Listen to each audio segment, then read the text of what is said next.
এটি আমাদের দলের অভ্যন্তরীণ গণতন্ত্র চর্চা। এটি নিয়ে অহেতুক উত্তেজনা তৈরি করবার কোনো প্রয়োজন নেই, কিন্তু তারপরও আমরা খবর পেয়েছি কিংবা খবর পাচ্ছি বেশ কিছুদিন যাবতই আপনাদের মধ্যে কিছুটা হলে উত্তেজনা বিরাজ করছে। আমি এই উত্তেজনা খুব অস্বাভাবিক দেখি না, কারণ বিগত 16 বছর যাবৎ আমরা এই ধরনের কাউন্সিল আয়োজন করতে পারিনি। দীর্ঘ সময় যাবৎ পর যখন দল একটি গণতান্ত্রিক প্রক্রিয়ায় নেতৃত্ব নির্বাচন করে, গণতান্ত্রিক প্রক্রিয়ায় নেতৃত্ব নির্বাচনের সংস্কৃতি যখন এই দলে খুব একটি অতীতে লক্ষ্য করা যায়নি, তখন এই প্রক্রিয়াটা কেমন হয় এ সম্পর্কে যখন আমরা অনেকে জানি না, জানলেও যখন আমরা ভুলে গেছি, তখন এই ধরনের উত্তেজনা আসতেই পারে। আসলে দায়িত্বটি ছিল যারা নেতৃত্ব আজকে যারা মঞ্চে বসে আছেন তাদের এই উত্তেজনা প্রশমন করবার। হয়তোবা সকলেই সেই দায়িত্বশীলতার পরিচয় দিতে পারেন, আমি বিশ্বাস করি। কিন্তু এই দলের যারা প্রাণ, এই দলের যারা শক্তির উৎস, আমার সামনে আপনারা যারা বসে আছেন, আমার তৃণমূলের নেতা কর্মীরা, যারা আজকের কাউন্সিলর ডেলিগেট বৃন্দ, যারা জিয়া পরিবারের শক্তির উৎস, যারা জিয়াউর রহমানের আদর্শ হৃদয়ে ধারণ করে 16 বছর ফ্যাসিবাদ বিরোধী আন্দোলনে বাংলাদেশ জাতীয়তাবাদী দলকে ধরে রেখেছিলেন, তারা নিশ্চয়ই বোঝেন যে আমাদের শক্তির জায়গা হচ্ছে আমাদের নেতা কর্মীদের মধ্যে ঐক্য। আর তাই উত্তেজনা কিভাবে নিরসন করতে হয় এটি আমাদের কিংবা কোনো নেতার শেখানো পথের প্রয়োজন নেই, কোনো প্রেসক্রিপশনের প্রয়োজন নেই। আপনারা এই উত্তেজনাটা নিরসন করতে পারেন বলে আমি বিশ্বাস করি। প্রিয় নেতৃবৃন্দ, আপনারা কাকে নির্বাচন করবেন এই কথা এসেছে। আমি বিশ্বাস করি জিয়াউর রহমানের আদর্শের সৈনিকেরা, তারেক রহমানের আদর্শের সৈনিকেরা 16 বছর যাবৎ যারা হাসিনা বিরোধী আন্দোলনের রাজপথে ছিলেন, তাদেরকে নেতৃত্ব কিভাবে বেছে নিতে হবে এটা শেখাবার প্রয়োজন নেই। আমি শুধু এই কথাটি আপনাদেরকে মনে করতে বলবো, 2025-এ জুলাই দাঁড়িয়ে নিশ্চয়ই আমরা 2024, 2023, 2022, 2018-কে ভুলে যাব না। আমরা যখন আমাদের ভোটাধিকারটা প্রয়োগ করব, তখন এই সংকটকালীন সময়ে আমাদের সংগঠনের অবস্থাটি কেমন ছিল, আমাদের পরিস্থিতি কেমন ছিল এটি মনে করবার চেষ্টা করব।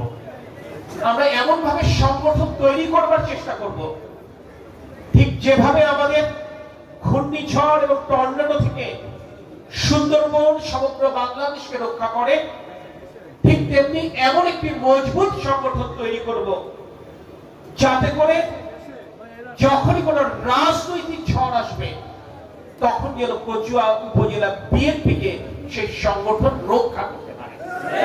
এইরকম একটি সংগঠন তৈরি করতে হবে এবং সেই সংগঠনের নেতৃত্ব বেছে নিতে হবে। প্রিয় সাথীরা, সহযোগিতা বৃন্দ, বলতে কোনো দ্বিধা নেই। এখানে আমরা যারা উপস্থিত, হয়তো আমরা সকলে বিগত দিনে মিথ্যা মামলায় জড়িয়ে কারাগারে গেছি কিংবা আদালতে হাজিরা দিয়েছি, কিন্তু প্রশ্ন হচ্ছে আমরা রাজপথে কাঙ্ক্ষিত কর্মসূচিতে নিয়মিতভাবে কতজন উপস্থিত থাকতে পেরেছি। প্রশ্ন হচ্ছে আমরা নিয়মিত কেন্দ্রীয় কর্মসূচি কতটুকু প্রতিপালন করতে পেরেছি। আমরা পারিনি ভাইরা, এই সত্যটা অস্বীকার করবার কোনো সুযোগ নেই। কারণ শেখ পরিবার এই অঞ্চলের মানুষকে তৃতীয় এবং চতুর্থ শ্রেণীর নাগরিক বানিয়ে রেখেছিল। আওয়ামী লীগ না করলে আপনার নাগরিক অধিকার নেই, নাগরিক অধিকার নেই মানে আপনার গণতান্ত্রিক অধিকার নেই, গণতান্ত্রিক অধিকার নেই মানে আপনার ভোটের অধিকার নেই। তাই আপনি 2014, 2018 এবং 2024-এ আপনি ভোট দেবার সুযোগ পাননি। আপনার গণতান্ত্রিক অধিকার নেই মানে আপনার সুসংগঠিত হবার কোনো সুযোগ নেই, অর্থাৎ আপনার রাজনৈতিক কর্মসূচি পালন করবার কোনো সুযোগ নেই।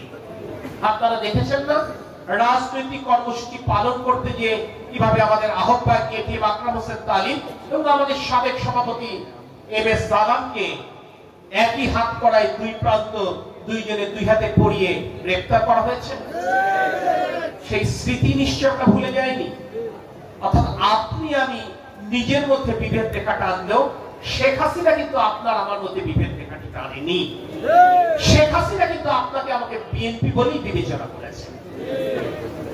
আজকে আসলে আপনার আমার মধ্যে বিভেদ কিংবা বিভক্তি নিয়ে কথা বলবার জন্য আমি এখানে দাঁড়িয়ে আমি দাঁড়িয়েছি ফ্যাসিবাদ বিরোধী আন্দোলনে যারা আমরা শক্তি ছিলাম, যারা হাসিনা বিরোধী আন্দোলনের রাজনৈতিক শক্তি ছিলাম, সামাজিক সাংস্কৃতিক শক্তি ছিলাম, তাদের সম্পর্কে দুটি কথা বলবার জন্য। আমরা আমাদের নেতা তারেক রহমান 2018 সালে জাতীয় সংসদ নির্বাচনের পর প্রথম বলেছিলেন শেখ হাসিনা নিছক কোন স্বৈর শাসক নন, শেখ হাসিনা নিছক কোন একনায়ক নন, শেখ হাসিনা ফ্যাসিস্ট। তাই শেখ হাসিনার পতন ঘটানো কোন একক রাজনৈতিক দলের পক্ষে সম্ভব নয়, সকল রাজনৈতিক দলকে এক কাতারে আসতে হবে। নেতা তারেক রহমানের আহ্বানে সাড়া দিয়ে সেদিন 40টি রাজনৈতিক দল যুগপৎ আন্দোলনের সাথী হয়েছিলেন। 2023 সালে দাঁড়িয়ে নেতা তারেক রহমান বলেছিলেন আবার শেখ হাসিনা নিছক কোন একনায়ক নন, শেখ হাসিনা নিছক কোন স্বৈর শাসক নন, শেখ হাসিনা ফ্যাসিস্ট। শেখ হাসিনার পতন শুধু রাজনৈতিক শক্তির পক্ষে সম্ভব নয়, সকল সামাজিক ও সাংস্কৃতিক শক্তির মেলবন্ধনের প্রয়োজন। সমাজের সকল শ্রেণী পেশার মানুষকে এক হতে হবে শেখ হাসিনার পতনের জন্য। তাই 24-এর গণ অভ্যুত্থানের স্মৃতি যদি আপনাদের মানুষ পটে ভেসে আসে, আপনি দেখবেন যখন কোটা সংস্কারের দাবিতে ছাত্ররা রাজপথে নামলো, তখন এই ছাত্রদের পাশে দাঁড়ালো কে? ছাত্রদের নিরাপত্তায় দাঁড়ালো তার মা, তার বাবা, তার ভাই কিংবা তার বোন। আর আমার ছাত্র দলের ভাইরা তার স্কুল এবং কলেজের ইউনিফর্ম পরে ছাত্রদের সাথে মিলে গেল। আমার বিএনপি প্রতিটি জায়গায় ওই ছাত্রদের কর্মসূচিতে লজিস্টিক সাপোর্ট নিশ্চিত করলো। কোথাও মাইক ভাড়া করে, কোথাও খাবার, কোথাও পানি, কোথাও বা নিরাপত্তা নিশ্চিত। আজকে যারা নবীন রাজনৈতিক দল তৈরি করেছেন, যারা নেতৃত্ব দিচ্ছেন, ঢাকা শহরে তাদেরকে সেফ হেম তৈরি করে তাদের যানবাহনের ব্যবস্থা পরিচিত করেছিল বাংলাদেশ জাতীয়তাবাদী দল। তার পুঙ্খানুপুঙ্খ তথ্য আমরা প্রকাশ করতে চাই না, রাজনৈতিক স্বাধীনতার জায়গা থেকে। কেন করেছিলাম কারণ আমরা বিশ্বাস করতাম সবাই মিলেই শেখ হাসিনার পতন করতে হবে। এবং ওই ছাত্রদের সাথে খেটে খাওয়া শ্রমিক, ওই ছাত্রদের সাথে কৃষক, ওই ছাত্রদের সাথে দিন মজুর এক হয়েছিল রাজনৈতিক দলের সাথে বলেই শেখ হাসিনা সেদিন 5ই আগস্ট পালিয়ে থেকে বাধ্য হয়েছে। 5ই আগস্টের পট পরিবর্তনের পর নেতা তারেক রহমান একটিবারের জন্য কি এই অভ্যুত্থানের কৃতিত্ব দাবি করেছিলেন? তিনি বলেছিলেন শেখ হাসিনা পালিয়ে গেছে, এই অভ্যুত্থানের কৃতিত্ব সমগ্র দেশবাসী। তিনি 18 কোটি জনতার সাথে সেই কৃতিত্ব ভাগ করে নিয়েছিলেন, কারণ তিনি জানতেন এই কৃতিত্ব একক কোন রাজনৈতিক দলের না। আজকে যারা বয়োজ্যেষ্ঠ নাগরিক আপনাদের নিশ্চয় স্মরণে আছেন, মহান মুক্তিযুদ্ধের পর মুক্তিযুদ্ধের চেতনার কথা বলে, মুক্তিযুদ্ধের কৃতিত্বের কথা বলে দেশকে বিভক্ত করা হয়েছিল। সেই কারণে 54 বছর পরও বাংলাদেশ তার কাঙ্ক্ষিত গন্তব্যে পৌঁছাতে পারবে। ঠিক তেমনি 24-এর গণ অভ্যুত্থানের পর জুলাইয়ের স্পিরিটের কথা বলে, জুলাইয়ের চেতনার কথা বলে, আর গণ অভ্যুত্থানের কৃতিত্বের কথা বলে আবারও বাংলাদেশকে পিছন দিকে টেনে রাখবার চেষ্টা করছে। কিন্তু দেশপ্রেমিক জনতা এই ষড়যন্ত্র নস্যাৎ করবে। আজকে জুলাই সনদের কথা বলে বারংবার কালক্ষেপণ করা হচ্ছে। আমরা স্পষ্ট করে বলছি, বিভিন্ন রাজনৈতিক দল যেই সমস্ত বিষয় একমত হবে, সেই একমতের ভিত্তিতে আপনি জুলাই সনদ তৈরি করেন।